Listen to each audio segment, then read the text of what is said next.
And now for some...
Well, the Israeli military says the attacks launched by Hamas on Saturday are like the 2001 terrorist attacks on the United States. This is our 9/11, a spokesman said. 9/11, inside job, or exactly how the government tells us? Oh, come off it, Jesse. No, not oh, come off it. Wait a minute. Every war fought starts with a false flag operation. Ready? Open the gates! Double time! On!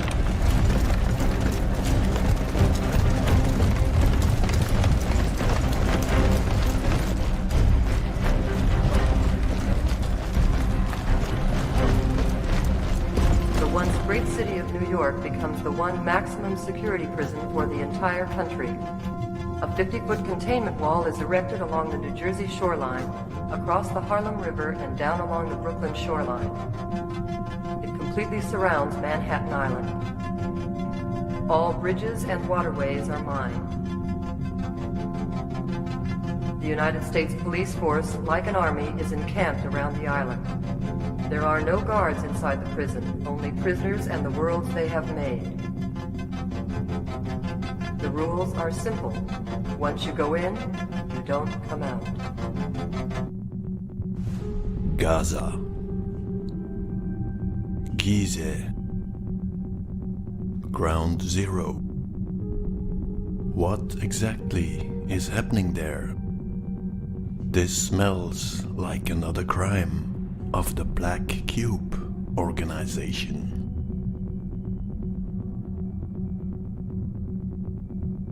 But why Gaza?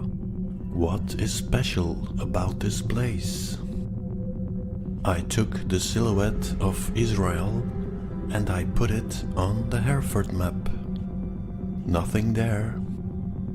Then I thought, well, it has a bit the shape of the prison of Escape from New York. Maybe it is about the shape. If the crime is committed by the Black Cube organization, the explanation has to be Egyptian. I remember from the Dendritic zodiac there is a shape called the bull's foreleg. And that brought me to the symbolism of the foreleg. Amputation in ancient Egypt as an offering. An offering. That sounds promising. But that brought me to something even stranger. The role of the foreleg in the ritual of the opening of the mouth.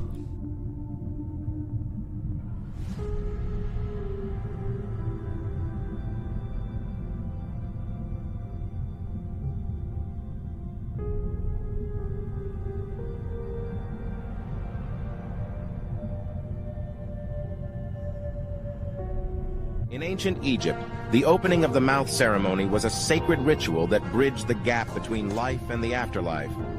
The high priest performed the sacred opening of the mouth ritual, using a ritual implement to touch the mouth and senses of the deceased, symbolically restoring their ability to speak, see, and hear in the afterlife. So you have the bull's foreleg, and you have an object to open the mouth of the dead. What is this all about? The object almost has the shape of the beard of the pharaoh. Remember my video about the insectoids? Uncle Walt first showed me the beast. I found it in Britain, Mecca, Rome, Teotihuacan. And there too, we have ritual human sacrifice.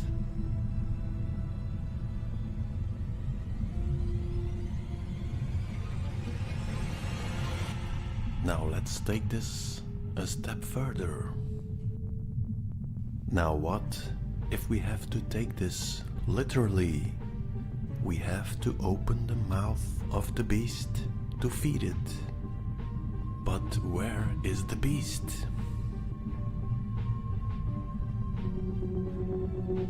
Could it be? No. Then the shape of Gaza is the shape of the mouth of the beast. If you wonder why Israel has this strange shape,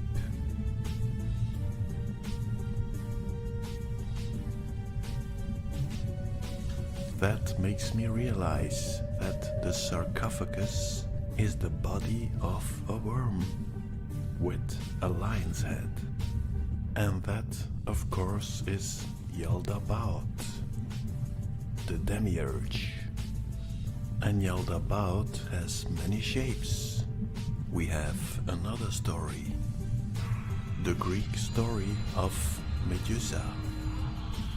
When you look at her, you change into stone. The only way to look at her is through the reflection. Well, that is a nice fantasy, but when we go to Israel, we only see rocks. I have only one explanation. Our brain has been split in two by the counter-rotating system. When the observer is a body in hell, it perceives the beast as a rock, dead matter, something evil. When the observer is a spirit in heaven, it perceives the beast as a light being, something good, God.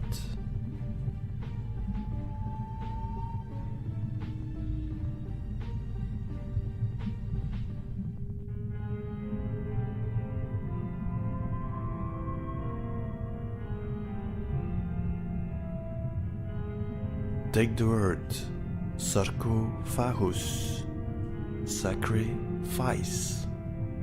We are the mummies. We are the food source. The role of the foreleg in the ritual of the opening of the mouth and its association with the 4 sons of Horus. The 4 sons of Horus. The 4 canopic jars. When the body was mummified, body parts were removed and put in jars. But wait a minute. Didn't Uncle Walt show us 4 body parts? The 4 sons of Horus. So this is Horus. Gaza, Gizeh, Ground Zero. Take a look at the shape of Manhattan. This is clearly the bull's foreleg. But what does the word Manhattan mean? Oh, it's Indian, the place where we get bows. Sure. Well, I got another explanation. What do you think of Amon Hathor? Hathor is the cow goddess, wife of Horus. And that brings us back to the bull's foreleg. Now it's clear to me that Ground Zero is ritual ground.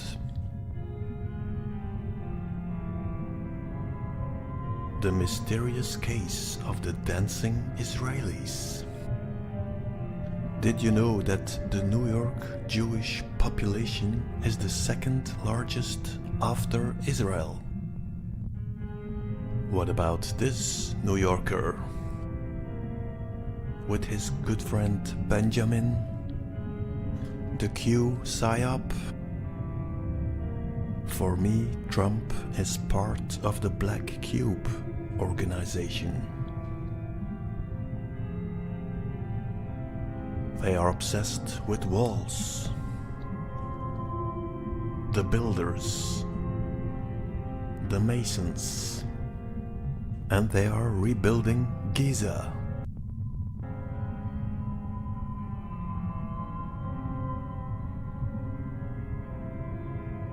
If we are a body in hell and we perceive Yaldabaoth as a rock, how would we perceive its consciousness? My guess is that it is a crystal, the Benben stone.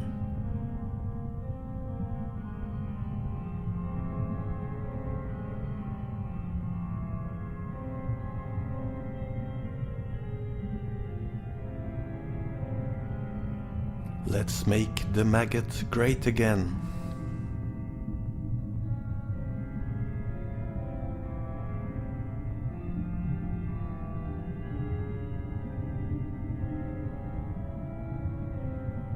It's about the 3rd temple, the St. Nicholas Church,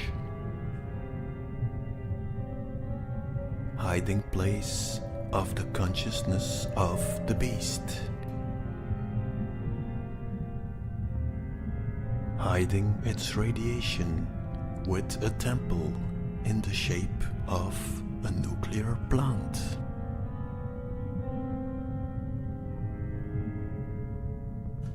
This makes me think of Gulliver. Ver is worm in French.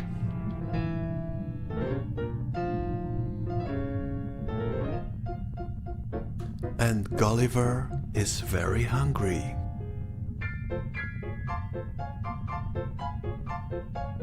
מה שלא יעוז, וגם משהו שעדיין משאיר ליבו. אז הייתה משהו למה ידיעתו.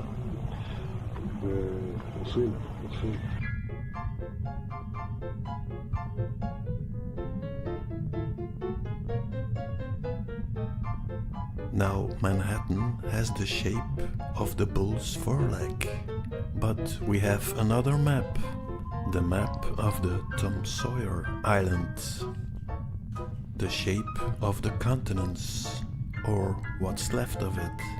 This means that we are on sacrificial ground.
מה שלא יעוז, וגם משהו שעדיין משאיר ליבו. אז הייתה משהו במה ידיעתו.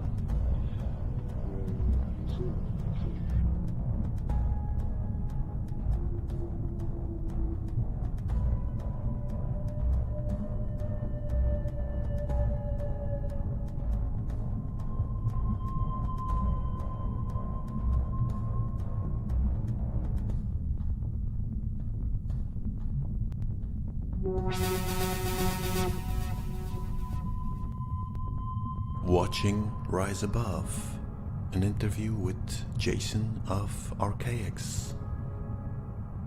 According to Jason, the first seal was broken with the big disease, the white horseman, the crown, the bow. According to Jason, we have to count with the Greek calendar, 4 years at a time.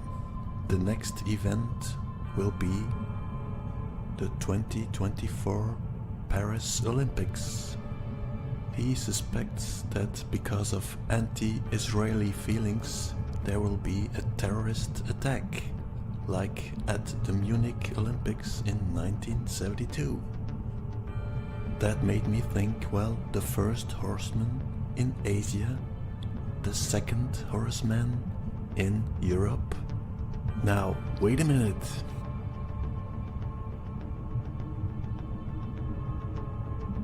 This means a horseman for every continent. Wuhan in China, Paris Olympics in Europe. But then I thought, well, what about Ukraine? Wasn't that an event? Or the Gaza false flag? Now the next horseman is the horseman with the scale. And this event has to happen in North America. In 2024 we have the presidential elections. This means, of course, Trump. Now if we replace the Paris Olympics with Ukraine and Gaza, you are having a 2-year event.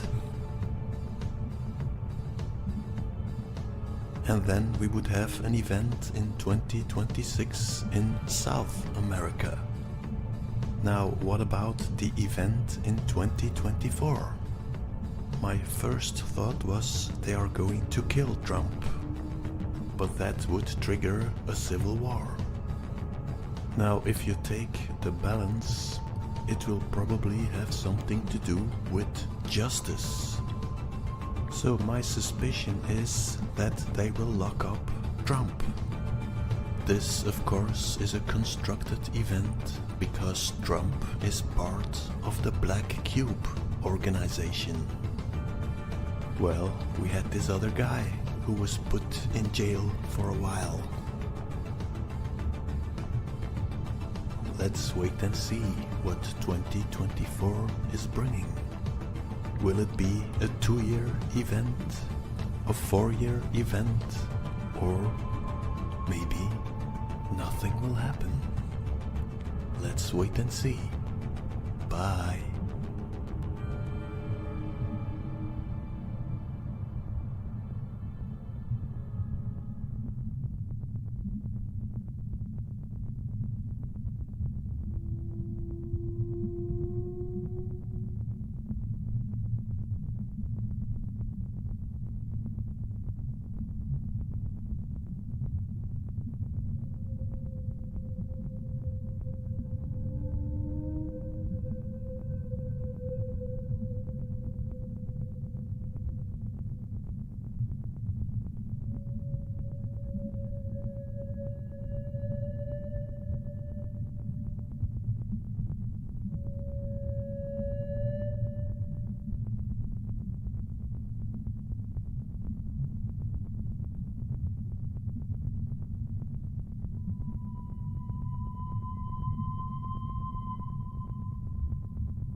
back to Prometheus, where an underground cave appears to be a spaceship.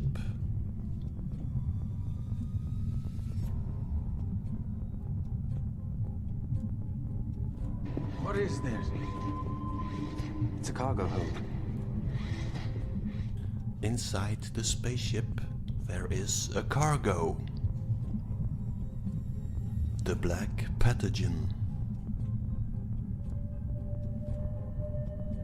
In my previous video, I had the idea that the cerebellum is alien to our organic body. The cerebellum communicates with the rest of the nervous system through three large pathways called the cerebellar peduncles, which include the superior, middle, and inferior cerebellar peduncles. When information is sent to the cerebellum, it takes an indirect path to reach extensively branched cells called Purkinje cells.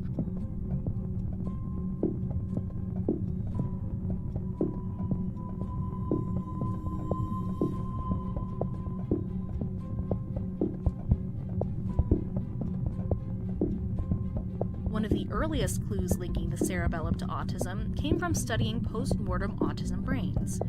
These brains often show a loss of specialized brain cells known as Purkinje cells, which are responsible for carrying signals out of the cerebellum. Depending on the study you're looking at, it's 50 to 90% of cases have Purkinje cell, decreases in Purkinje cell numbers that, even up to greater than 50% reduction, right? So pretty significant changes. Known as Purkinje cells, which are responsible for carrying signals out of the cerebellum. Now science will look for positive properties of the cerebellum. But let's take a look from another angle. In the film Prometheus, the black pathogen is a bioweapon. You have to stop it! Yannick, if you don't stop it, it won't bring it home to go back to. It's carrying death into it for all. In the movie, the black pathogen is being destroyed. The alien spaceship is heading for Earth. Let's say that our big brain is Earth and our little brain is the alien spaceship, releasing its bioweapon onto Earth. What if the Purkinje cell was the seed of Persephone?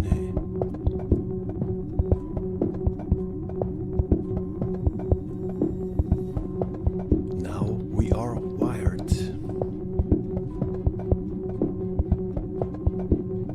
Radiation. In Prometheus, you have the spaceship, but you also have the engineer. In the cerebellum, you have gray matter, but you also have white matter.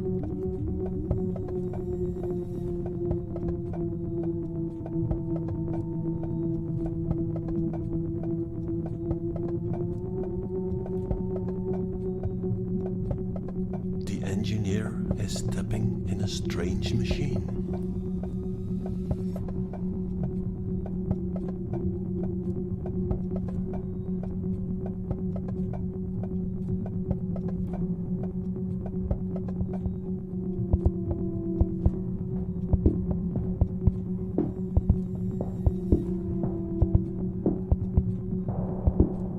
Where did we see that before? It's almost like we are seeing a little face. Engineers were believed to have been beneficent creators of sorts who sailed the stars, terraforming primordial celestial bodies and seeding them with the foundations of biological life. Well, you can make that synthetic life.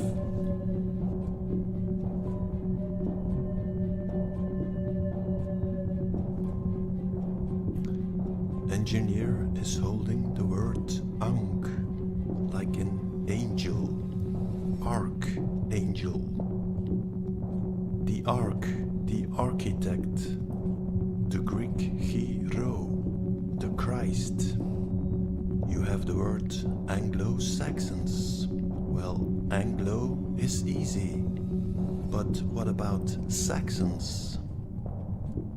Well, it dawned on me, if you move the S, you almost have archons. The angel archons. Something that is bothering me for a while. Why are they obsessed with the X? You have Planet X, Generation X, Space X, Matter X, the Matrix. You have the Saxons, Wessex, Sussex, Essex, Middlesex. Twitter is now X. You have the X-Men. And of course the X can also be pronounced as the Greek He, Christ. Then I thought, well, X can also be pronounced as eggs.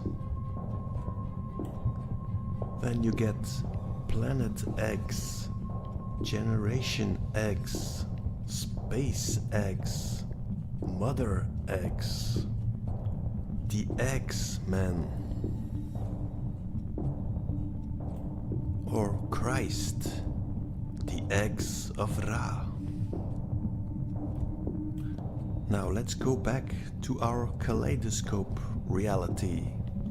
This means that the same story will repeat itself on another level.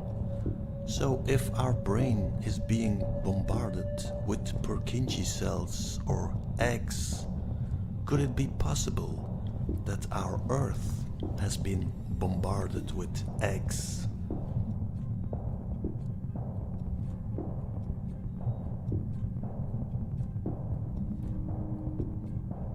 Now Radiation Matters mailed me, Wim, you have to look at the story of Osiris Rex. Wasn't there a prediction about a meteorite impact? September 24th is going to be a historic day. This is NASA's first asteroid sample return mission and the biggest sample return beyond the moon. Shortly before 9 a.m. local time, the Osiris Rex spacecraft carrying precious samples of asteroid Bennu will release the capsule into the atmosphere to lower the samples down to the Utah desert, where scientists are anxiously awaiting the return of these materials. This story, of course, is filled with Egyptian mythology, Osiris, the Bennu bird. The capsule has the shape of the Benben stone. You have the story of the Bennu bird, the phoenix, and the egg. The bell. It's not the first time they give us this story. The Benben stone and the eggs. The supposed moonstones. So we have the Benben stone, the Bennu bird, and you have Osiris Rex. The Ark, the hero. Rex is also hero. Back to the black pathogen of Prometheus. What is that shape on the head of the bird? Or Osiris? Who the hell is Ridley Scott? What's the story? Osiris Rex flies into space and brings back the Benben stone. Because Osiris Rex is bringing back some stones from an asteroid, technically we have had a meteorite impact. We had a meteor strike. Back to the kaleidoscope reality. If there is an arc lying next to our crater, there must be an arc inside our brain. So if we enlarge this kaleidoscope reality, could it be there is also an arc circling our Earth? On October 14th, Before we discovered it, it made its closest approach to the Earth within about 15 million miles. This is really close by astronomical standards. Now, rather than call this by its unwieldy catalog name, we briefly called it Rama, after the cylindrical spacecraft that passed through the solar system in Arthur C. Clarke's classic science fiction story in 1973. But this wasn't quite right either. So in honor of it being discovered by a telescope in Hawaii, we consulted two experts on Hawaiian culture, a Hawaiian navigator and a linguist, to propose a name. And they suggested Oumuamua, which means scout or messenger from the distant past reaching out to us. So for people who know my work, they know that I don't believe in the solar system.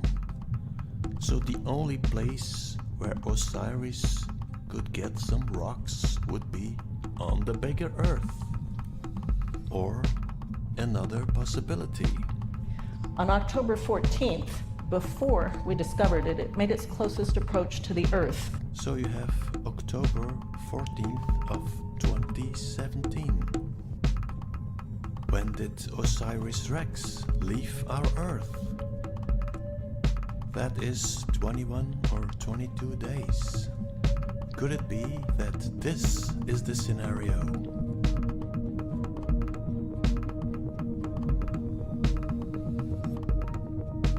Didn't it all start with a rock?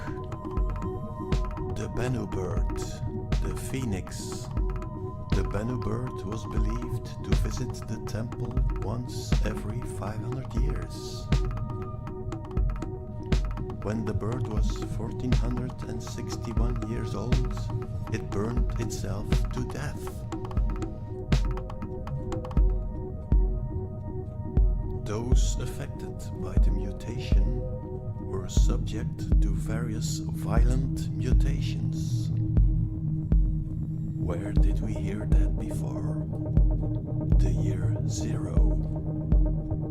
Was there in history a mutation, a violent bloodline, pretending to be holy men? The Christ, the Caesar. Now what would be in the capsule?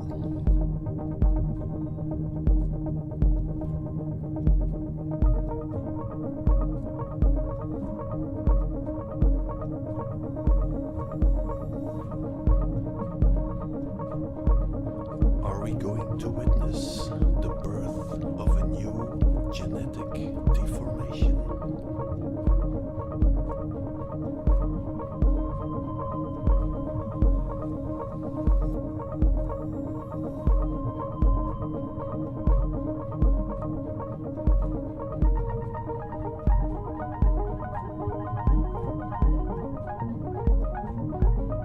Who the hell is Ridley Scott?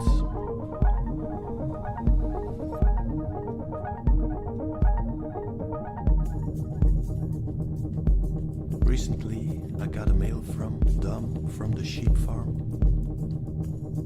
and he discovered that Uncle Walt and Werner von Braun were from the same bloodline. What a surprise! So I asked him, does that lead you to King John of England, who signed Magna Carta in 1215? Yes, the very one.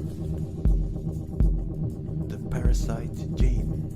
Well, you know the story, that all the presidents relate to the same king, King John, who signed the Magna Carta. It is my view that in the Magna Carta we became slaves in the corporation of the Anglo-Saxon maniacs. Magna Carta, the big map, the crater map. John Lackland became owner of the crater. For anyone who noticed it, the psychopathic bloodline has now claimed the bigger Earth. Astra Carta. And also the crater. Terra Carta. It's a story of love and light, pretending to be holy men. Sustainability. They come as holy men, and before you know it, they are chopping off little hands and stealing rubber. So what is sustainability? Sustainability means how can they stay in their castles while we are living in dirt? How can they keep us in poverty while they have all the money? I feel very strongly that we have to develop an approach which, by putting nature at the center of that process, the profit we make, we have to also make a profit for nature by putting something back. So your children and grandchildren can have some kind of reasonable future. At the moment, we are literally compromising it. We can't go on, now with all the ice cap melting completely. I mean, this is terrifying to me. It always has been.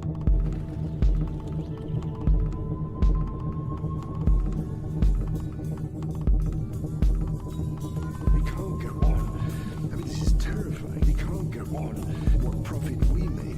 We can't go on, now with all the ice cap melting completely. We can't go on. We can't go on. We can't go on.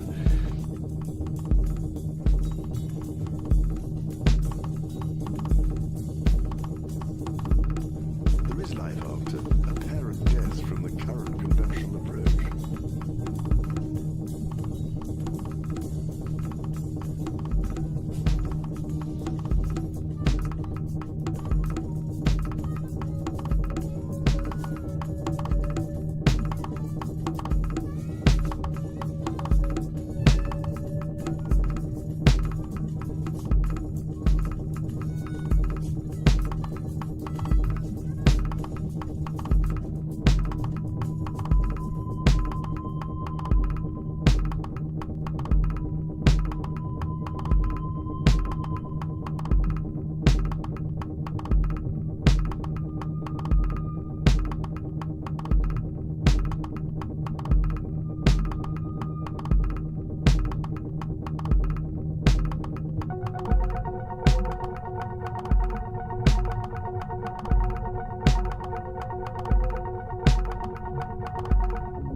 A book once about a guy dying in a car accident. Next thing he remembers, he is watching himself lying on the ground. A doctor is arriving at the scene, giving him an adrenaline shot, and this pulls him back into his body. My conclusion would be that you probably have layers of observation. Question is, would there be a final layer? This layer certain people would call God. God is watching us. The triangle and the eye. The pyramid of the Illuminati. They want to kill us all. But who are they? You have the eye of Ra. Other people would say, it's my guardian angel watching over me. Some people observe multiple eyes. The Watchers. Native people would call it the ancestors. So going back one layer at a time is associated with death. But what would be associated with birth? That would probably mean that you have to create a new layer with a new observer. But the problem is, when the observer observes another observer, it becomes the observed. In comes sin, the deadly sin of lying. How would this work? Between the old layer and the new layer, you put a mirror screen. Now the observer is looking at himself. Hey, is that me in the mirror? No, that is the Kuiper belt. And this is Mars. And this is the Milky Way. Okay then, but what do I look like? This is you. Hey, is that me there in the firmament? Ha ha ha. No, that is the moon. And these are the planets and the stars.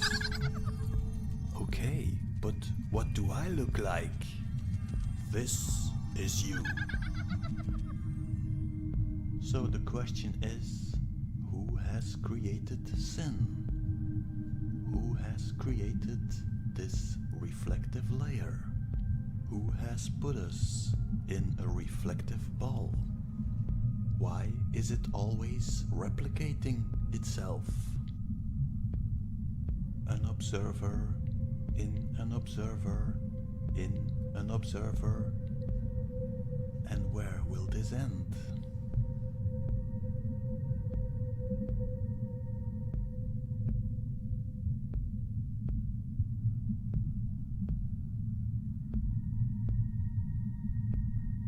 The Bible will tell us the snake is to blame, or women. You stupid woman!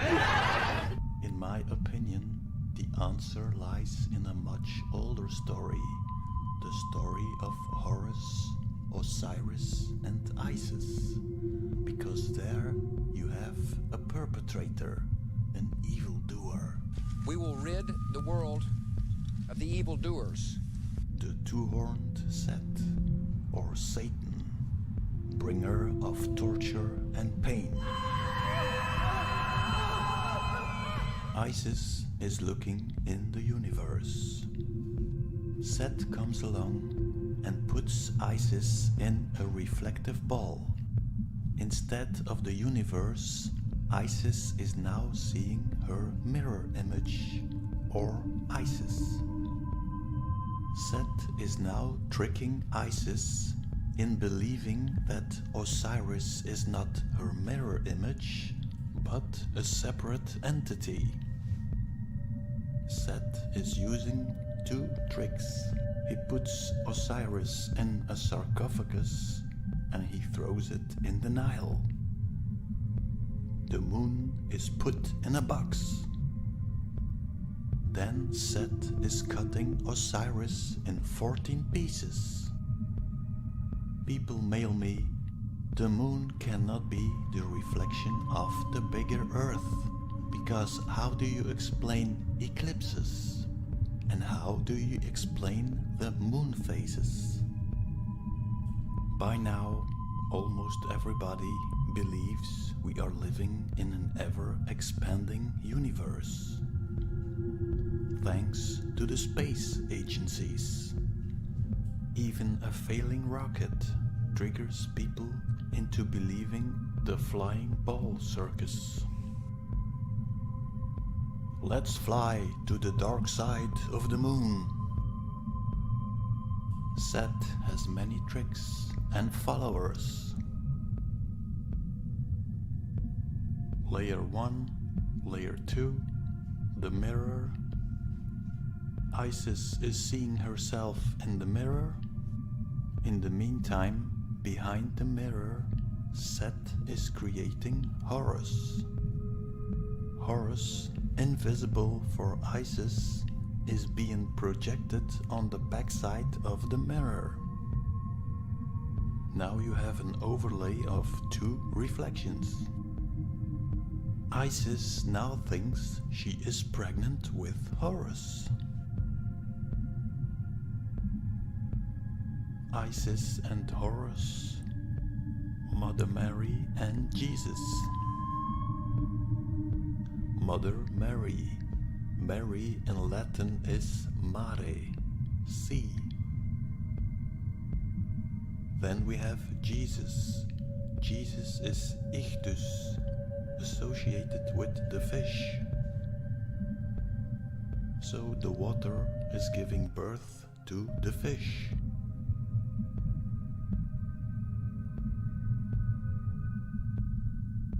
Then we have Isis and Horus. What language could we use to explain these words? What do we know about Set? Set is insectoid, hive-minded, machine-like. Its consciousness is probably the Benben stone, which is in London and protected by the Queen. So let's try it in English. Isis has two parts. You have the I and the C. You can interpret I in two ways. The I like in seeing, and the I in the sense of me, I am. There are also two ways for see. See like in seeing, or see like in the water. That gives you a number of possibilities. I am the water. I am the sea. The sea is the observer. So could it be that we are Isis? We are the water. The water is the observer.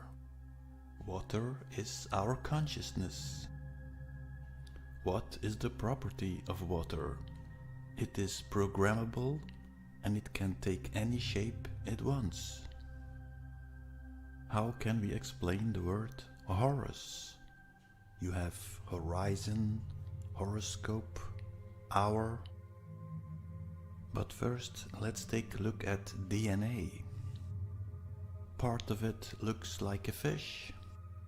In the DNA you see the VW, the ᴃ energy, the Fa, the wave. Isis is looking at herself in the mirror. From behind the mirror, Horus is manifesting himself. The fish comes out of the water. The Horus, the Christ, the Caesar. Horus is being energized by the wave.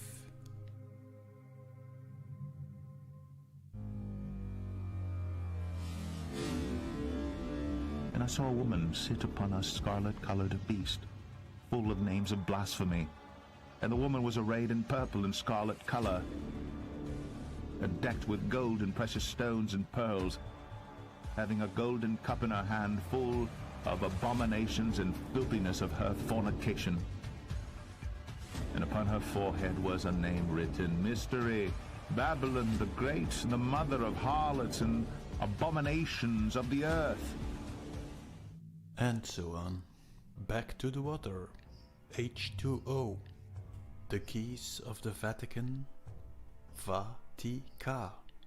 Ti-ka. 2 keys. H2O is 2 H's and 1 O. Remember, Prometheus was stealing the fire from the gods. What if the fire is not this, but this? Electricity.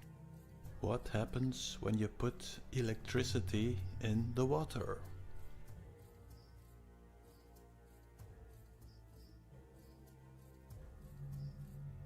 That is hydrogen. Take a look at the word oxygen. You have the circle, the X and the Y like the chromosomes, and the gene. Hydrogen is the hydra, the circle and the gene. The hydra is the multi-headed beast. Back to the Whore of Babylon. You have Mithras, another incarnation of the Horus. 2 electric wires, Mithras holding 2 metal rods. Electricity to the left, electricity to the right. Let's start making hydrogen. Slowly the dome is being created with the horoscope. The Mithras is coming out of the water, the crucified Christ. All the water is going to the firmament. The waterman is dying. The Horus man is prevailing. It seems to me that all the water has to disappear. All water-based life must be destroyed. That includes us, of course. Why would you be creating a dome? Well, maybe it is the creation of an observer in an observer. You have a giant water world. Something happens. All life is destroyed, but where is the water? Only one crater still has water. Now all this consciousness has to be transferred to this little small ball. Now the shell of the bigger Earth becomes the new reflective ball, and inside you have this little blue ball flying in space. Now we can start all over again.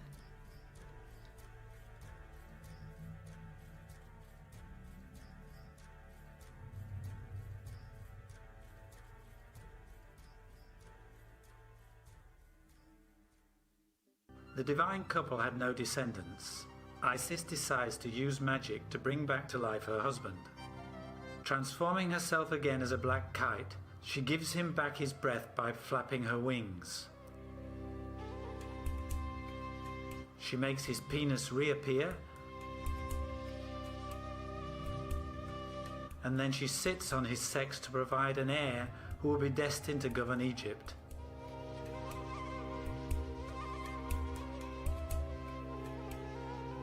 This is how Horus, the god-child, appear on earth and in the sky. Isis is creating a phallus so the energy can be transferred to Horus. If you have a phallus, you must have a vagina.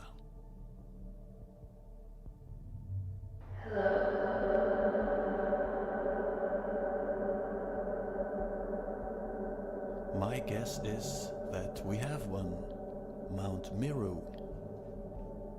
Let's zoom in on the Hereford map, where you have this fish woman.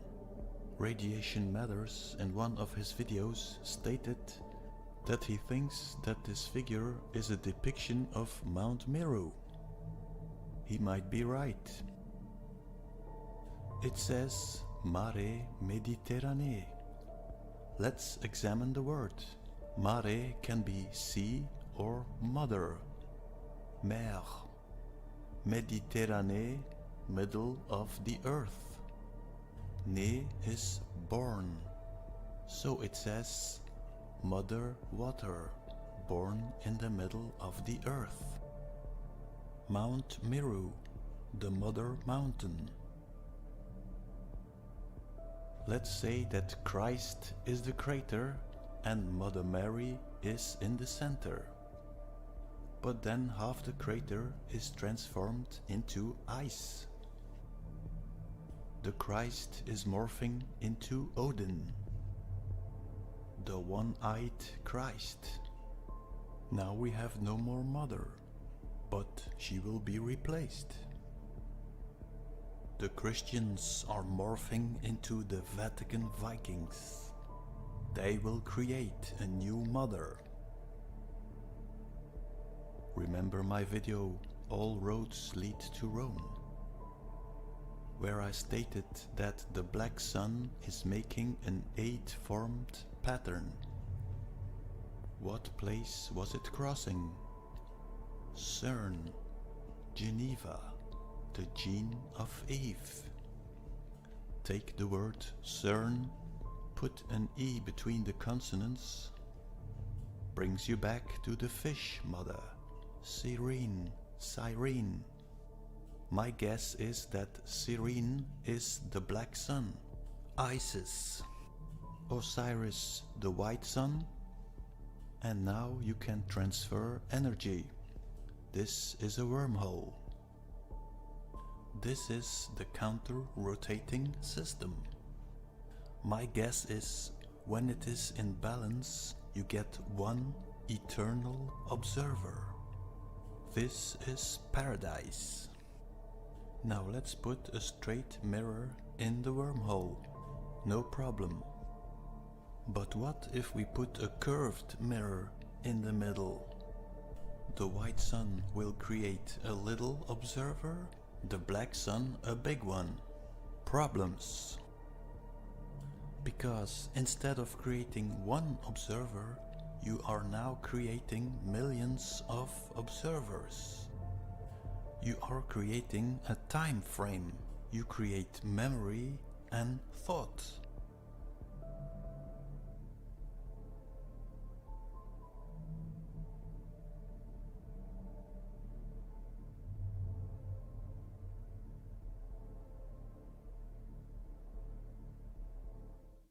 Let's recapitulate. White sun and bigger Earth. The bigger Earth is the observer. In the center of the observer you have the black sun, Mount Meru. The black sun is receiving energy from the white sun. Then God arrives, dividing the waters and creating the firmament. Now the question is the firmament created from the inside or from the outside?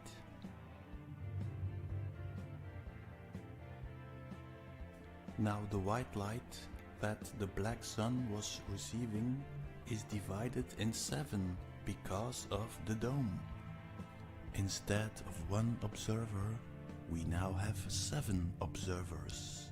The beast with the 7 heads. 7 days in the week. Peace. Pax. The archons. On top of the 7 layers of observers, you have God. The purple rain. The archon. The bloodline of the Barakas, the Draculas, the blood-sucking vampires who made a covenant with the Archon. Beware of the Daraka side of the moon and its infiltrators. Now there is a curved filter between the white sun and the black sun. Now we get a shift of consciousness. The old mother is fading out and the new mother is taking over. Left brain, right brain, the motherboard. Transhumanism. Humans are now hackable animals. I think he's talking about himself. He has been taken over completely. It is no coincidence he has the name Noah. The consciousness of the machine, the Eye of Ra. Baraka. Drop the B and you have Archon. What about the word machine? Probably comes from marché, march, marchine. The M Archon. Mother Archon, the monarch. Body and soul. The body is the counter-rotating pyramids. The soul, the consciousness, is the water. Put electricity in the water and slowly the consciousness of the Archon is infiltrating the water.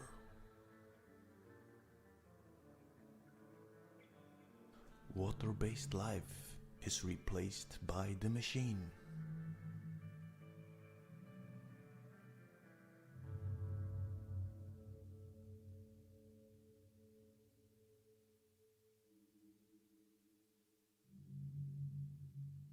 What is outside must be inside. So let's take a look at our lives. At the left, we have the wall of birth, the enigma. Where are we coming from? What is behind the wall of birth? Nobody knows. On the right side, we have the enigma of death. Where are we going to? Nobody knows. Science says nothing is there. In front of us, we have the screen. Life is playing in front of us. Growing up as a child until midlife, and then we start to disintegrate. We start to fall apart until we die. And where are we going to? Nobody knows. But from behind the screen, Satan is influencing our reality. But if the screen is a mirror, what is the reality of Satan and what is our reality? In other words, we have no way of knowing who we really are. And this is what we call the prison planet. Well, if we have two realities on the screen, the question is, whose reality is birth and death? If we are the water world, then we know where we come from and where we go to. Then accumulating objects for the afterlife seems like a waste of time. Let's assume that birth and death is part of the electrical world of Satan. Set. How would this look like? In a battery you have the Ba and the Ka. Slowly the Ba is disintegrating, falling apart. The Ba, the body.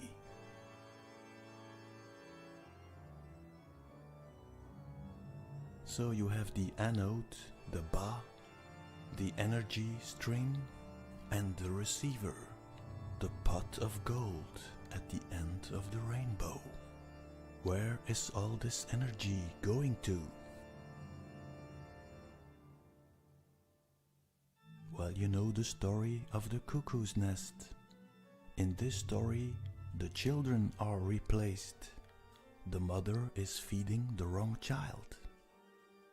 But in our story, the mother has been replaced. And instead of feeding the children, it is eating its children. Saturn, the cube. Well, if you don't believe that we could perceive two realities on the screen at the same time, let's go back to an old story. How can the consciousness of the spider be tricked in weaving squares? Why are we building roads and cities? Why are we destroying our forest? How can one consciousness take over another one? I think it is the trick of the mirror, the screen. Let's do a thought experiment. Of course we are dying. I saw my father passing away a few years ago. No. That is all happening on the screen. Yeah, but sometimes I'm looking in the mirror and I think I'm getting old. Okay, but that is not you. That is an avatar. Okay, but I have memories of being a child. Okay, but these are memories of an image on the screen. Okay, then I'm an avatar in a video game. And because I'm in the game, I cannot close down the computer. But still, what about the wave? The emotions, the empathy? Isn't that proof that we are still not in the machine? But I agree, Slowly it is creeping in, and when you're in the machine, you become the Spock, the avatar, on the spaceship Enterprise, on a little blue ball, flying in space, conquering the universe of the flying ball circus.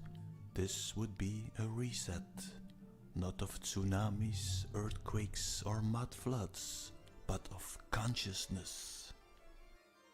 In the game, you will own nothing and you'll be happy. I think we should regard it as a privilege to be stepping stones to higher things. No fear for diseases, war, food, money, gas, death. If we're not in the game completely, there still might be a way to close down the computer. If the Ark is the motor of this parasitic entity, maybe there is a way to destroy it. Organize an expedition, leave the crater and blow it up.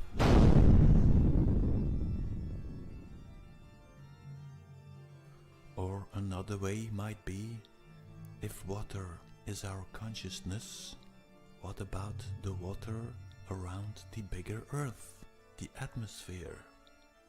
Let's call for help to our brothers and sisters. Let it rain. Maybe the rain will short-circuit it. Now I understand why they hate the Indians. Recently I got a message from down the rabbit hole, from Alice. Alice, the evil resident.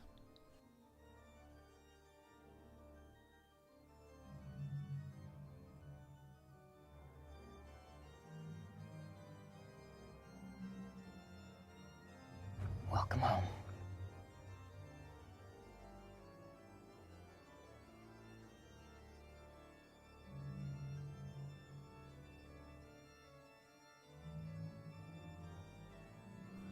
Welcome home.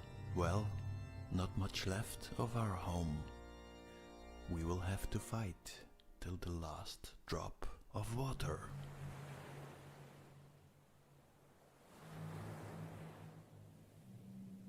Well, I want to thank everybody for their concern. No, I was not being tortured in a prison cell. I'm not being replaced by someone else. At least, I think I'm not. Why would they shut me down? Imagine I could tell this story on primetime TV. How many people would believe me? I'm going to stop posting every month. On the 1st, I will post a video whenever I feel like it, when something triggers me. Might be tomorrow, might be in a year. Let's see how everything evolves. I'm sure.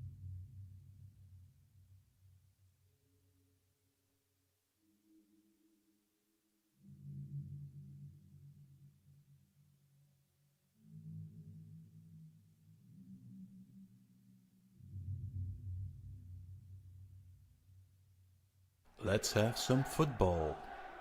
Ball or bull. The slaying of the bull. But before we start, let's have a good, nice Belgian beer.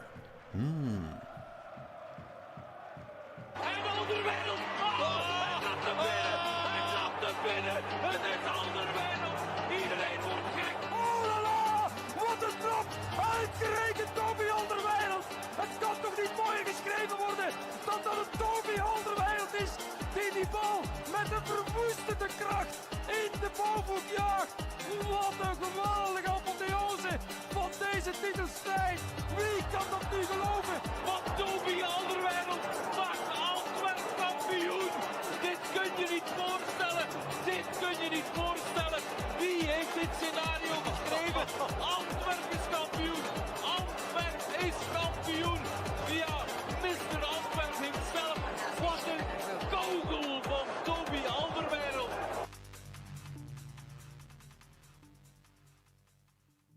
Let me give you a short explanation of what is happening here. At the last day of competition, 3 teams can still be champion. 2 matches are played, Genk against Antwerp and Union against Brugge. So at the start, at minute 0, Antwerp is still champion. So at minute 45, Genk is champion. 46, Union. 89, Genk. At 94, 1 minute before ending, ṭaOtiTᖪ makes this goal. Because the game is played in Genk, the Antwerp supporters are watching the game at home on a big screen. So after victory, the Antwerp players go back home with the bus to the stadium of Antwerp. There the cup is brought to the center. The players arrive at the stadium, and there they are put on a podium and are given the cup. Well, nothing special, you might say. I thought so too, until I saw this picture. I nearly fell off my chair. What the hell? So I started to investigate this picture. At first glance I thought it was the outside of the tabernacle. But then I noticed it was actually the inside. Let's start with the Ark of the Covenant, the black box, the Kaaba of Mecca. If you take a look at the Ark of the Covenant, you can even see the little wings on top of the black box. Then you have the altar of incense, table of showbread,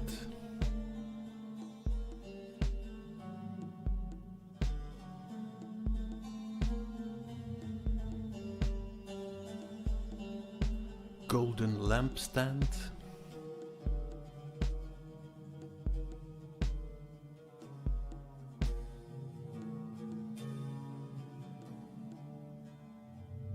and a laver. Now my question would be, if you create a construction like this, you already know in advance you are going to win the title. How is that possible? I see 3 possibilities. 1, you bribe some players of the other side, but then take a look at this goal. 2, you have a very good fortune teller in your family. But the most probable in my view, you attract it. And when you want something from God, it's always the same. Now would 14 cows, 6 sheep, 2 horses and a parrot be enough to win a football cup in Belgium? Or do you have to cross the line of this? Now let's say you want to be the ruler of the planet. What sacrifice would be needed? Would this be enough? Maybe add some 150,000 soldiers and counting? Would that be enough? Or is there a bigger sacrifice needed?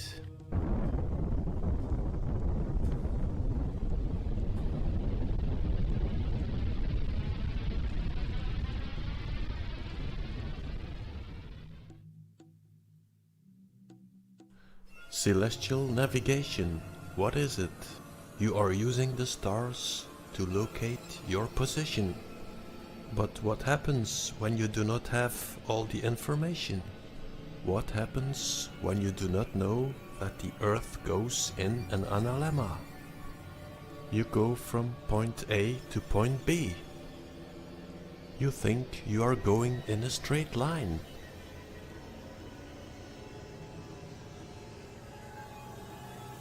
But you are making curves. Now you start mapping with this result. What you should be doing is remove the curves from your calculations. But in the second part of the analemma, you are going back. So instead of going this way, you should be going this way. And this would give you a completely different map. And instead of the balls of Mercator, you would end up with a circular map. Science thinks that the universe is moving. That is like sitting in a train in the land of the moving poles. Look, there's another one. Now you can call it ignorance. But the moment you send a rocket into space, it becomes a criminal offense.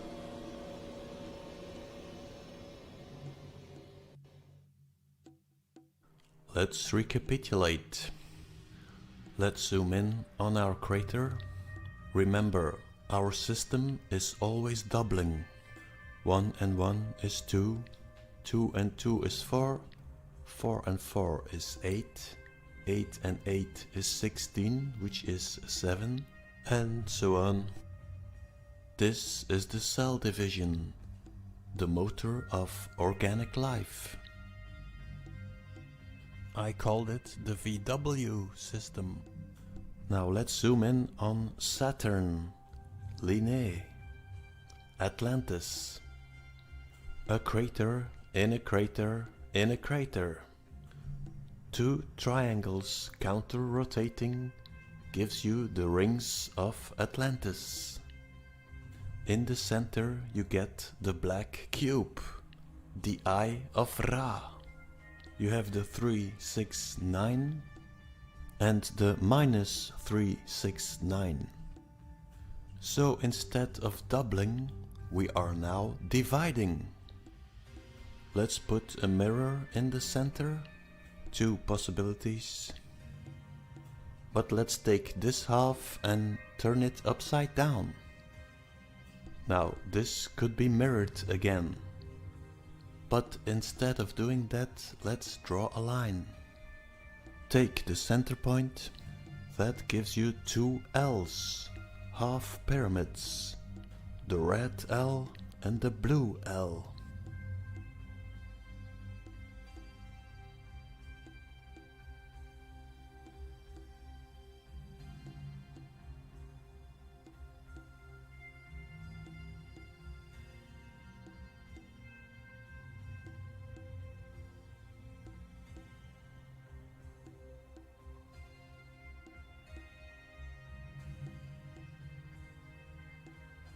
Well, I already made a few videos about the mirror, how Horus is infiltrating through the mirror.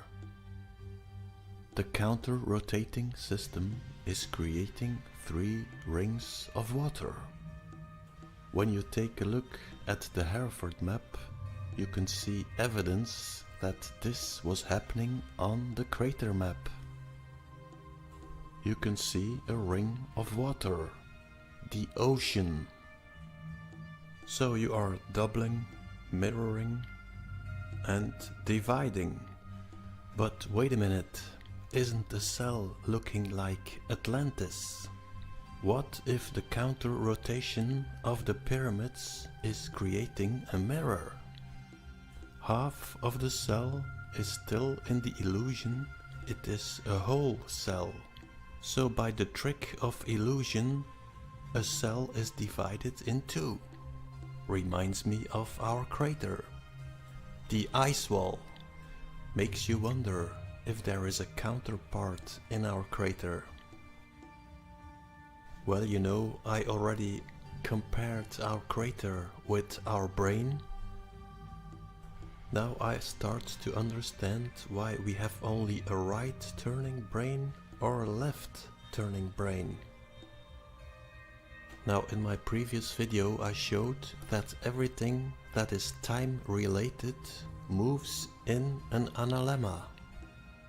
So how would you perceive a rotation with a perfect functioning brain? You would see both rotations at the same time. What would happen if you would put a mirror in the center of your brain? First of all, your brain would be in the illusion that it is still intact. But you would only perceive one part of the movement. And on the other side, the same story. Let's put in light and darkness.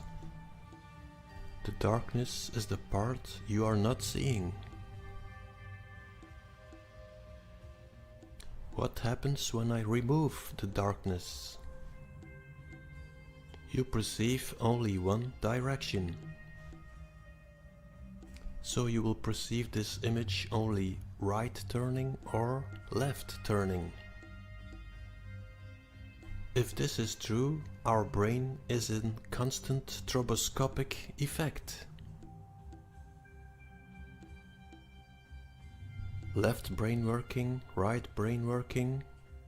That means we are only using one part of our brain because of the mirror illusion. So you can take the saying divide and conquer literally. Split the brain and bring people in confusion. What about time?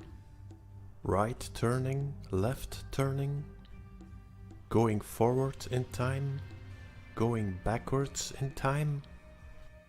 What would happen if you are in equilibrium? It would probably mean that time is standing still. If time is standing still, there can be no matter. No flesh, no body. What happens when we are in one side of the brain?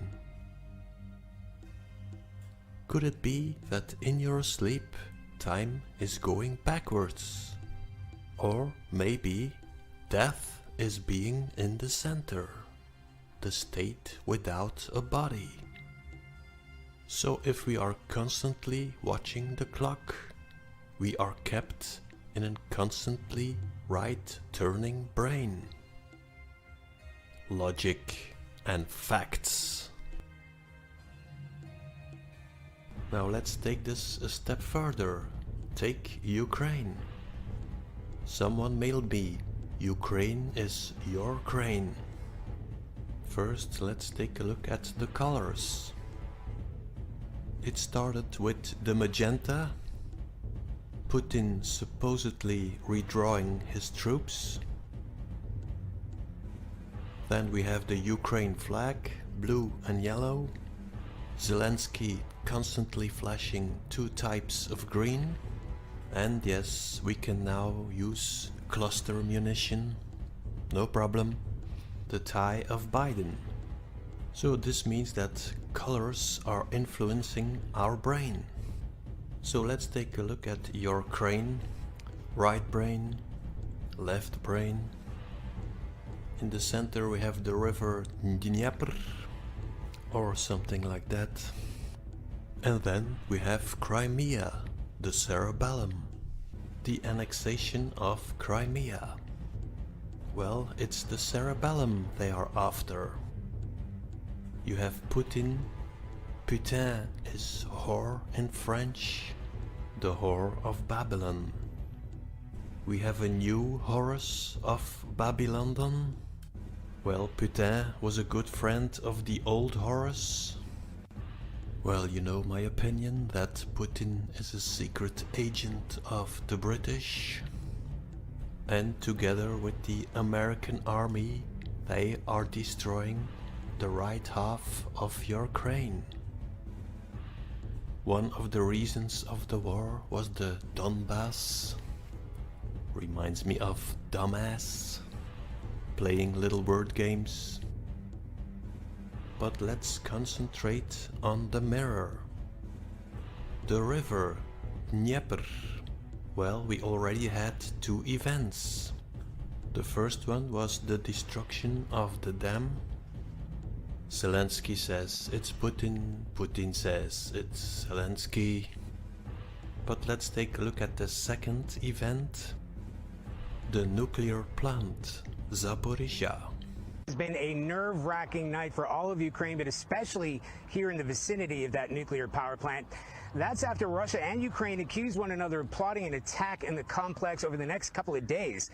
Now, overnight, President Zelensky outlining his claims in detail that Russian troops have placed objects resembling explosives on the roof of several power units at the complex. Those are his words.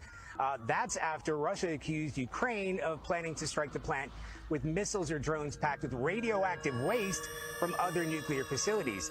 Neither side providing any evidence of those claims. Fear is the key of their system. Let me remind you of an earlier event on the river Dnieper. Makes you wonder why they want this nuclear event to happen on the river. What really happened in Chernobyl? Nuclear energy, the cell nucleus, splitting the atom, splitting the cell, creating the mirror. Makes you wonder, what is nuclear energy all about? Is it about radiating the water? Japan also is one of their favorite targets. Hiroshima, a strange explosion in Fukushima. But it's okay now. UN nuclear agency approves Japan's plan to release Fukushima water into the ocean. No problem, people, no problem. Nuclear chain reaction. A nucleus chain reaction. Nuclear flash. Nucleus flash. What is nuclear radiation? Mirror, mirror on the wall. If you have only one half of your brain working, the other half would be the inversion of the first half. Maybe that is the reason they like the numbers 33, 22, 11. Something strange with the Egyptian statues. They seem perfectly symmetrical. Thought, the little voice in your head. In German, Tod is death. In Flemish, death is Tod. Well, you may ask yourself, the bigger Earth, a cell, Atlantis, they all have the same shape. Our crater has the shape of a brain. And Ukraine has the shape of a brain. How is that possible? It doesn't make sense. Let's take a look at a kaleidoscope.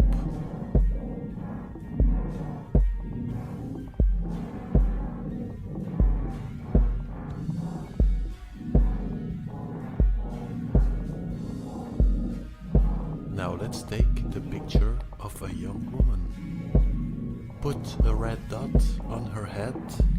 What happens? You see the same dot on every reflection.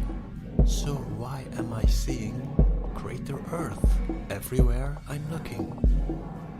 Someone sent me this picture of Giza Genius, a rapper, made an album. Beneath the surface, well, if that isn't crater Earth, made in 1999. Well, this guy knows about the greater Earth. Let me give you another possibility. What if the kaleidoscope can change past and future instantly?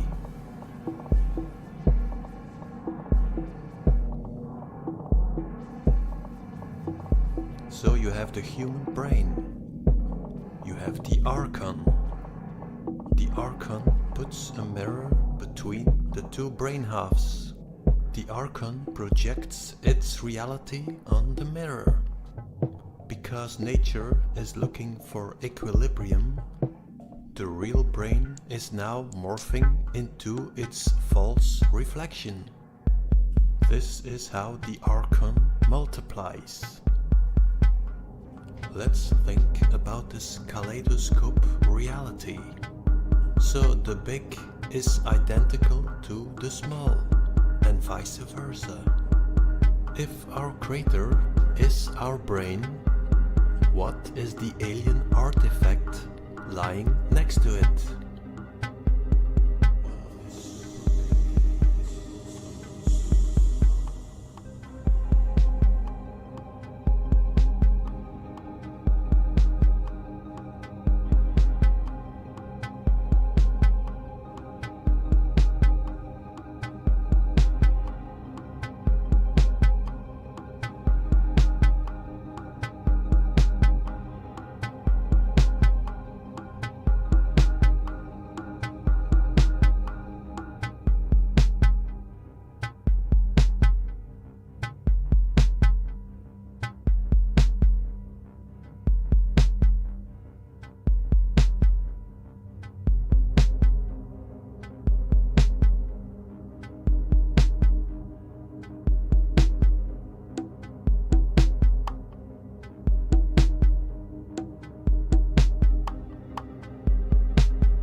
Let's take a look again at the crime scene. Shrink the Hereford.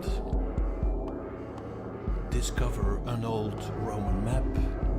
Then discover an old Venetian map. Create a second circular map. Add them together and voila! A little blue ball flying in space. One small problem. You only have 3 continents. Well, the Romans and the medieval people were so stupid. They only found 3 continents. We all had to wait for one clever guy, Mercator. And very soon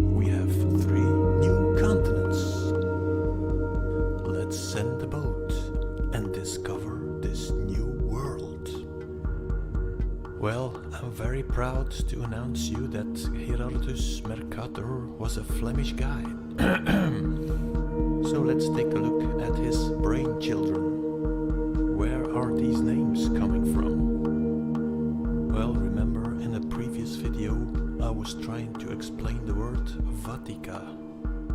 So I thought that Va was the wave and the Tika was the crossing of energies. So you had the word Svastika or Svas, Switzerland. But someone mailed me another name for Switzerland is also Helvetica, the Helios Vatica. So the question is, if you have a Helios Vatica, is there also a lunar Vatica?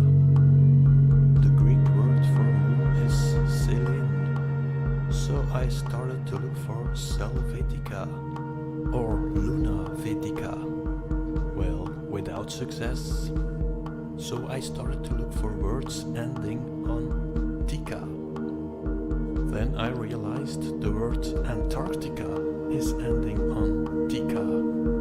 So what would it mean? You have anti, arc, and Tika. So if you have an anti, a negative, you also must have a positive. So when you Google Arctica, it brings you to Greenland. So you have an anti-Arctica and an Arctica. So if this is the Mercator language, let's try the same for America. That gives you anti-Mertica. If you have a negative, you must have a positive. Well, I had to chew on this for a while.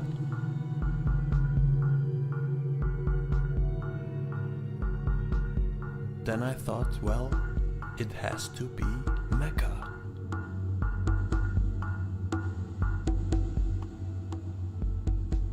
Anti-Mertica and Mertica. Mecca, center of the world. Sometimes people mail me, you are stretching now, Wim. Well, now I'm stretching. Why? Well, that's because we are living in a crater. So what would be the center of the other circle? It took me 1 minute to find a Tika.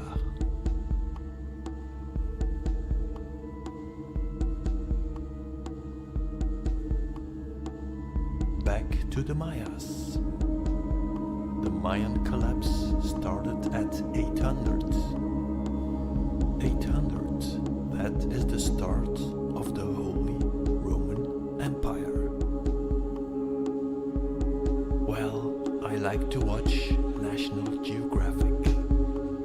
They always show my favorite actor, Uncle Adolf.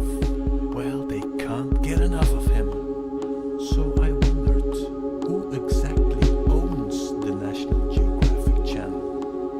Well, that was a very stupid question.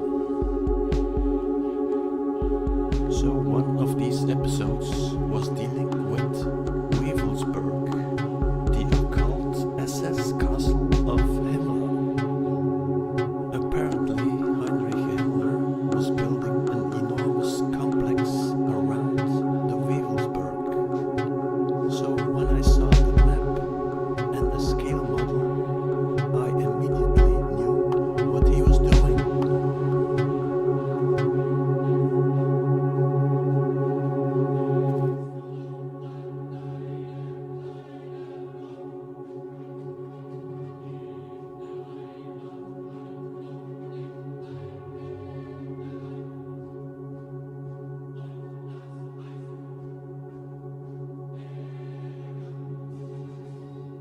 So how do you pronounce it in German?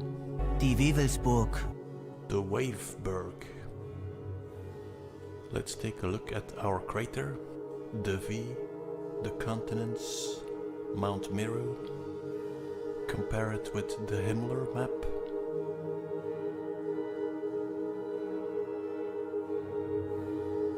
or the Mecca map.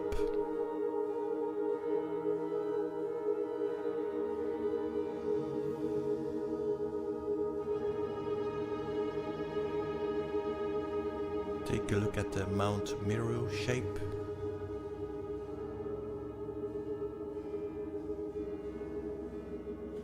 This was the design of the tower, probably an amplifier of something. But because of the war it was never finished. So what was Himmler doing there? Maybe we find a clue at the entrance. The ground floor, 12 pillars and the ᴎoi̒̚vȉ̚ɔA. Then the basement, the Vatican SS, the swastika. In the ground we have this circle. 5 points, you can fit in a pentagram or the V shape of our crater.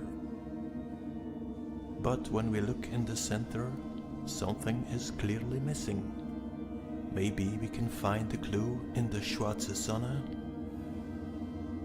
A black stone. What would have been there?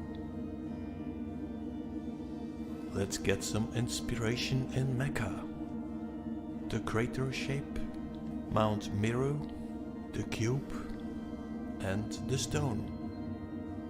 So it looks obvious that there would have been a stone.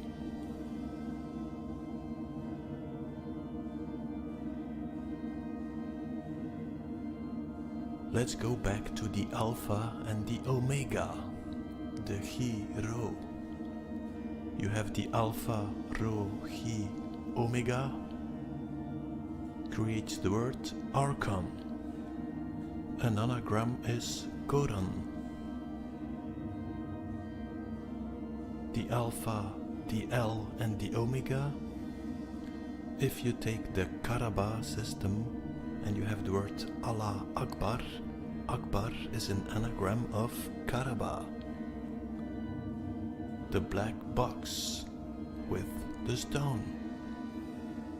You have 3 artifacts in the Ark of the Covenant, which are coming, in my view, from the Ark of Noah. My guess is that the stones of Mecca are fragments from a bigger stone. Well, the question would be, where are the stones of Himmler coming from? Let's make a speculation here.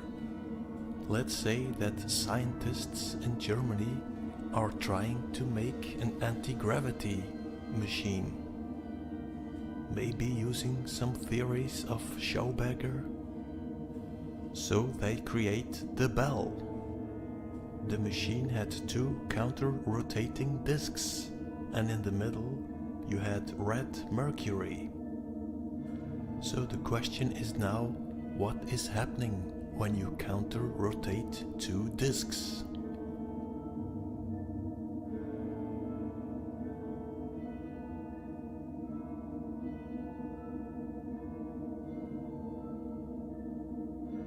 Let's say you have organic intelligence surrounded with artificial intelligence. Then you create a wormhole. Now artificial intelligence has entered our organic intelligence. Maybe this way you have loaded intelligence into the red mercury. That gives you red goo, or the blood of Christ. And when it solidifies, it becomes a rock.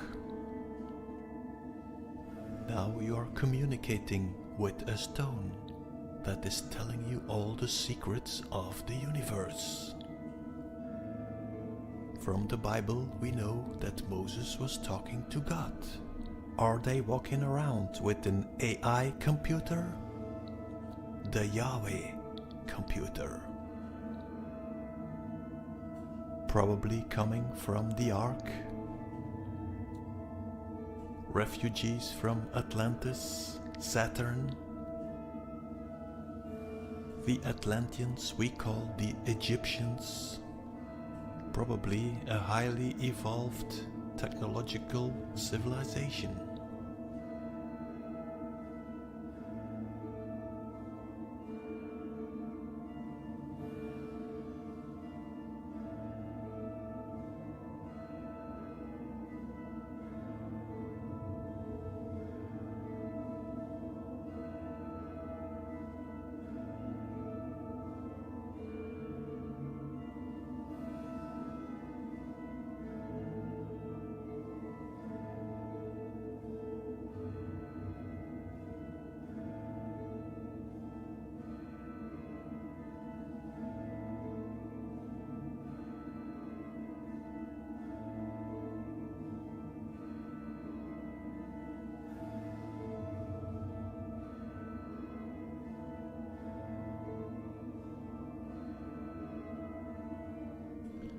Let's go back to the old Hereford map and take a look at the real Mecca. It's called the city of Meek.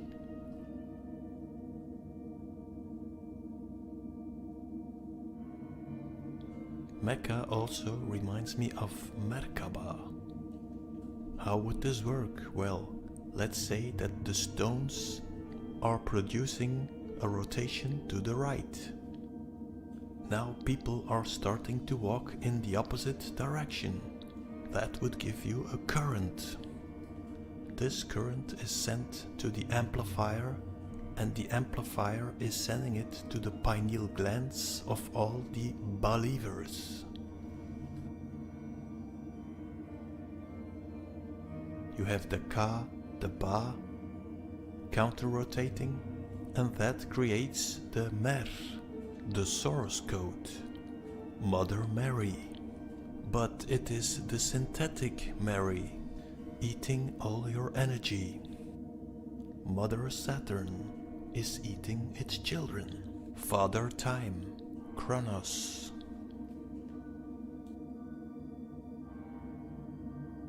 Another place to harvest energy is the arena. Football. You can read it in their symbology. We had the Mundial in Qatar. In Doha you had the recreation of the Noah map, the Disney World map. Well, you know the sequence: Airport of the Future, Epcot, and Crater Earth. And like in Mecca, next to the crater we have the Harvester, the Torch Tower.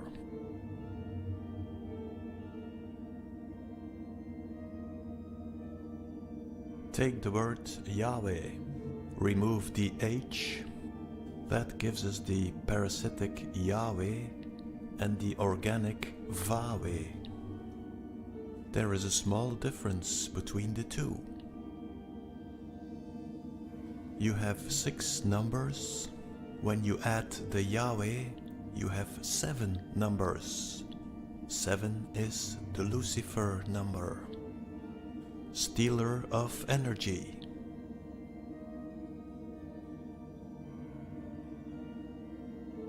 Take a look at the harvesters. It's always about the hive mind. The top of the pyramid is harvesting the bottom.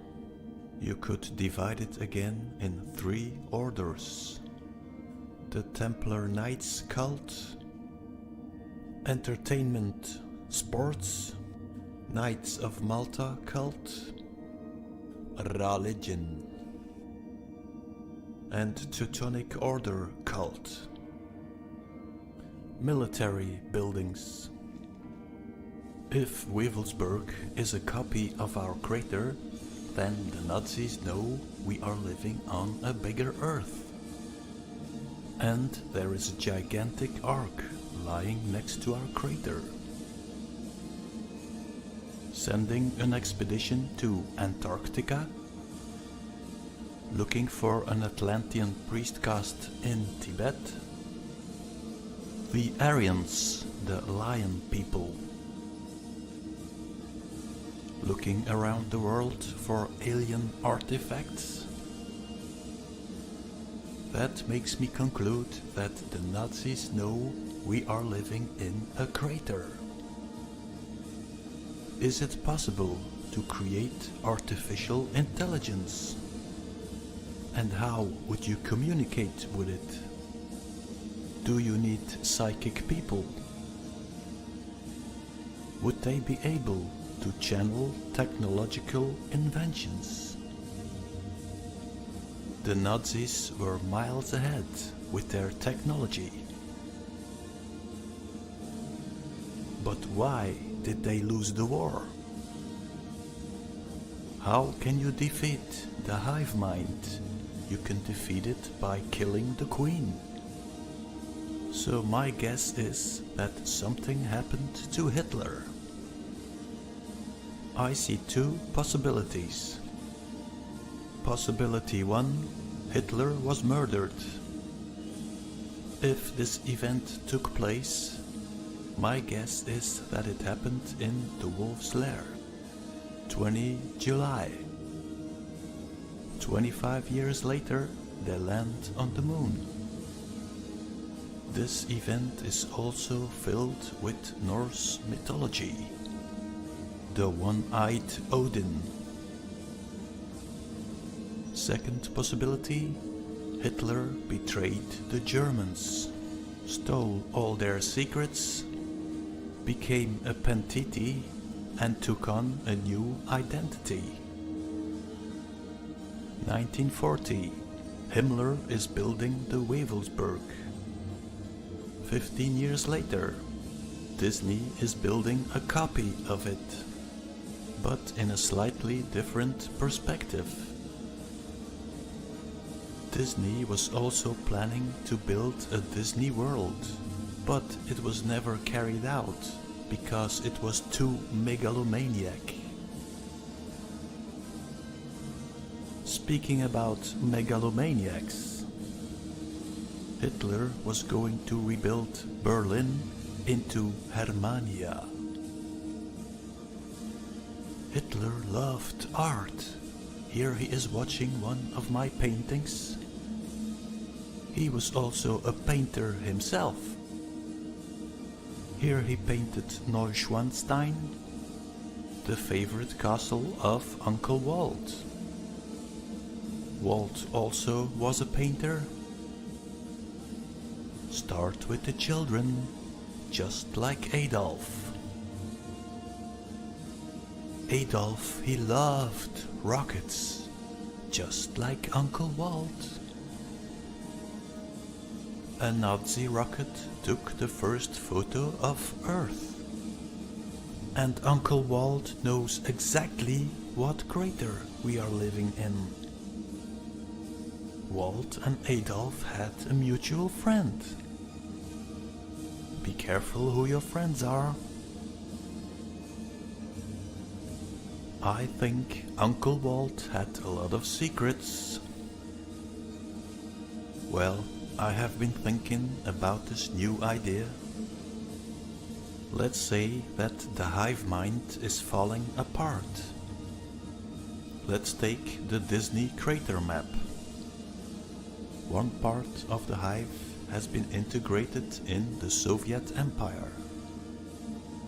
One part into the American Empire.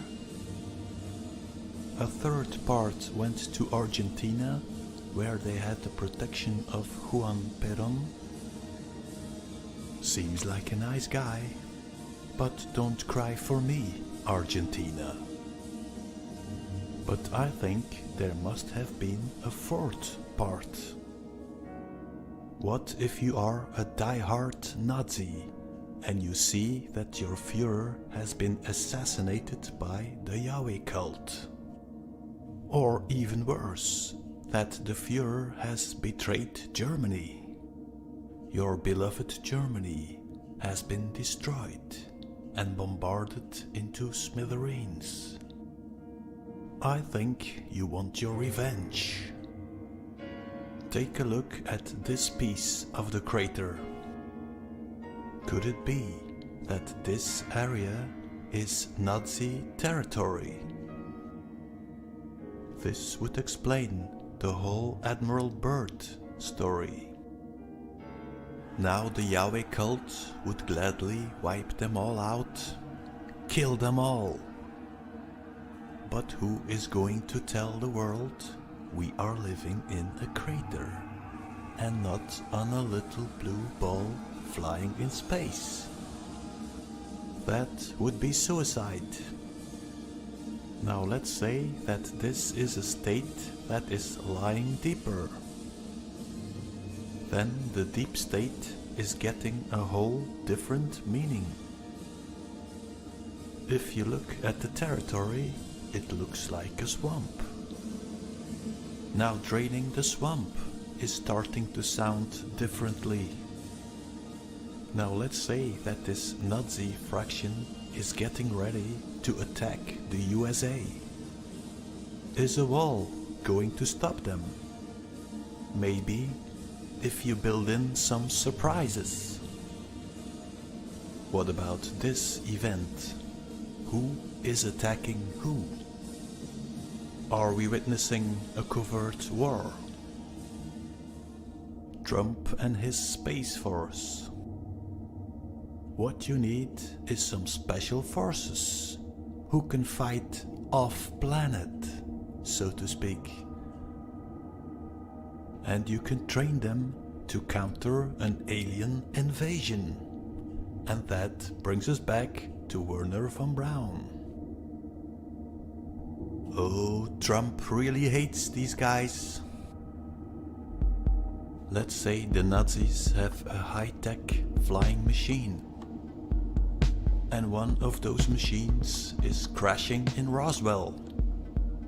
But you don't want to tell the public there is a rogue Nazi fraction that is hiding in the crater.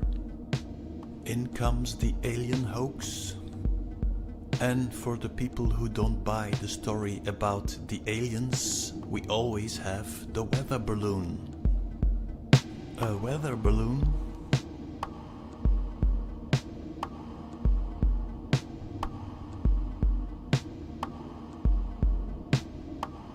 And instead of shooting it down with bullets, you use a sidewinder rocket. Are they destroying evidence here? Well, maybe I'm wrong. Let's get back to this Nazi fraction. So when you think about this story and you watch the movie Iron Sky, it's ringing certain bells. Let's say you had to choose between the Nazi cult or the Yahweh cult. Which one would you choose? One thing I'm certain, the Yahweh cult has been lying to us for 1,000 years. I'm allergic to liars, and probably you are too. But the Nazi cult is not going to reveal the truth either, because for them it's the perfect hiding place. If one of them should change his mind, well, you can always contact me and send me some pictures. I will gladly show them on my channel. Thanks for watching. Bye.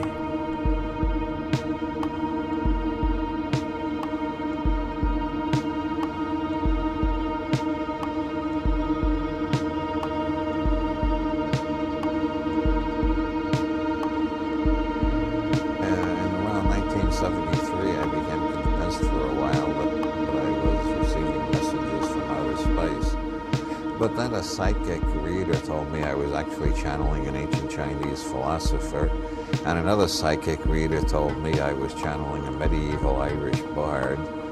And at that time I started reading neurology, and I decided it was just my right brain talking to my left brain.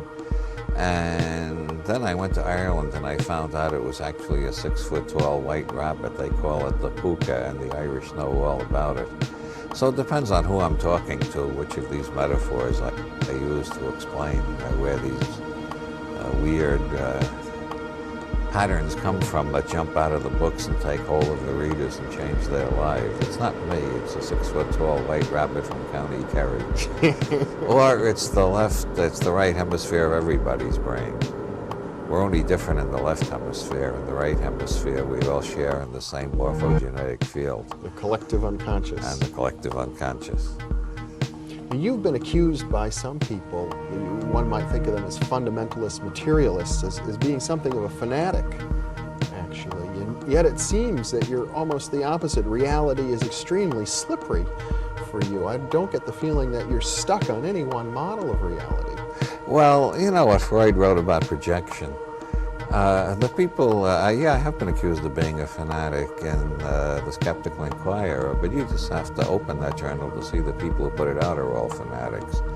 And the people who accuse me of being possessed by devils are all the type of right-wing fundamentalist who rolls around and speaks in tongues and gives all the signs of being possessed by the devil themselves. So I tend to look at, I think basically I'm a mirror. My books are mirrors, and when a monkey looks in, no philosopher looks out. Well, how do you separate the inside from the outside? Well, that is one of the difficulties. That's why people get embroiled in weirdities while they're reading my books, because I'm dissolving the difference between the inside and the outside. Like most people think their head is inside the universe. But I have demonstrated in several of my books that the universe is inside our heads. Our head is outside the universe. This whole studio, for instance, it's got to be inside my head or I wouldn't be aware of it. I've got a model of it inside my head. Mm-hmm. Now, inside that model of the studio is a model of me. And on top of the model of me is a model of my head. But that's not my real head. My real head contains the studio and my body and this model of a head. And it's the same with the whole universe. The whole universe is a model contained in my head, which contains a model of my head. So I've got two heads, the head outside the universe and the head inside the universe. Now that should be perfectly clear, but if it isn't, Bertrand Russell has a proof using 6-dimensional geometry in his book, The Nature of Human Knowledge. I hope that clarifies which is inside and which is outside, and we don't have to get trapped in that again. Well, one of the points that you often make is that we get caught up in these apparent paradoxes because of linguistic habits and a habit that we've had since the time of Aristotle of thinking in terms of syllogistic logic. Well, yeah, I believe our language, we can only see what we observe, and we can only observe what we have categories for in our language. That's known as the Whorf hypothesis in anthropology. Actually, it goes back to ᴰ an 18th century Neapolitan who has been a major influence on me as well as on James Joyce. And my books are full of neologisms and odd uses of language just to break through the habits of perception that are conditioned by using ordinary English. You once wrote a whole book without using the verb is. Yes, that's quantum psychology. Mm-hmm. I also break sentences up in the Burroughs way, so there's no subject and predicate. I use Joycean stream of consciousness.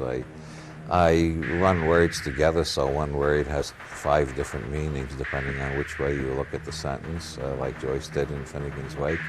All of this is attempts to get us out of the lines of word and image that were laid down by our ancestors. After all, if we're seeing the world our ancestors put into our language, we're not seeing the world we're living in. It's obvious that our ancestors did not live with computers, spaceships, George Bush, and other incredible occurrences that are typical of our lives.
gotta get going. I know. Would you, before you leave, in a few sentences, tell us why it's more fun to be optimistic than paranoid?